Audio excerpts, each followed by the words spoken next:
Hello everyone, ये है UP PGT commerce का सिलेबस। पहले मैं अपने चैनल पर टीजीटी का सिलेबस भी डाल चुकी हूँ। अब ये है पीजीटी कॉमर्स का सिलेबस, यूपी में जो एग्ज़ाम निकलता है पीजीटी लेक्चरार के लिए। एंड जो उन लोगों ने हिंदी में अपना वेबसाइट पे सिलेबस दिया हुआ है उसको मैंने इंग्लिश में कन्वर्ट किया है, क्योंकि कुछ इंग्लिश मीडियम वाले बच्चों को थोड़ी दिक्कत आती है। तो देखिए, इसे थोड़ा सा जूम करके मैं देखिए, सबसे पहले आपको पढ़ना है अकाउंट्स। अकाउंट्स में आपकी 3-4 हैं: financial accounting, cost accounting, tax accounting and management accounting. इससे रिलेटेड सारे टॉपिक्स आपको पढ़ने हैं। फाइनेंशियल अकाउंटिंग तो आप 12th और अपनी 11th की एनसीईआरटी से कंप्लीट कर सकते हैं, क्योंकि उसमें ledger, trial balance, final accounts, issue, share, debenture, ये सब है। आपका कॉस्ट अकाउंटिंग है, मीनिंग ऑब्जेक्टिव, ये आपको बीकॉम, जैसे अगर जो भी बीकॉम या ग्रेजुएशन में आपने जो भी किया हो वहाँ पर कॉस्ट अकाउंटिंग आपको मिलेगी। टैक्स आपका हो गया, जिसमें आपको डेफिनेशन ऑफ इम्पॉर्टेंट टर्म्स आना चाहिए। Agricultural income tax payer, previous year assessment year, residential status and tax liability, इस तरीके की टर्म जो बेसिक टर्म्स हैं वो आपको पता होनी चाहिए। एंड मैनेजमेंट अकाउंटिंग में आपका हो गया mean, scope, importance, objective, difference between financial and management accounting.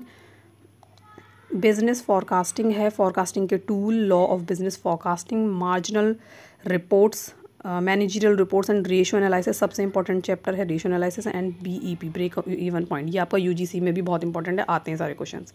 And second point है आपका ये बिजनेस ऑर्गेनाइजेशन एंड मैनेजमेंट। ये दो है, बिजनेस ऑर्गेनाइजेशन एंड मैनेजमेंट। तो पहला point business organisation, next management. Organisation में आपको क्या पढ़ना है? स्कोप पढ़ना है, टाइप ऑफ बिजनेस ऑर्गेनाइजेशन पढ़ना है कि लाइन ऑर्गेनाइजेशन होता है या किस टाइप का। नेशनल एंड इंटरनेशनल ट्रेड पढ़ना है, ट्रेड एंड कॉमर्स पढ़ना है। एनवायरमेंटल पॉल्यूशन, मतलब पॉल्यूशन से रिलेटेड चीज़ें इसमें पॉइंट दिया हुआ है।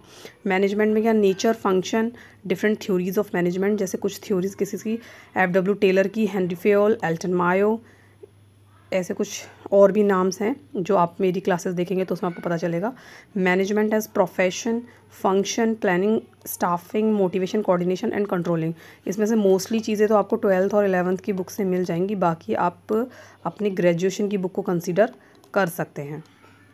ठीक है, अभी नेक्स्ट देखिए, ये है आपका advance economics and statistical form. Statistical form यहाँ देखिएगा शायद इस तरीके से।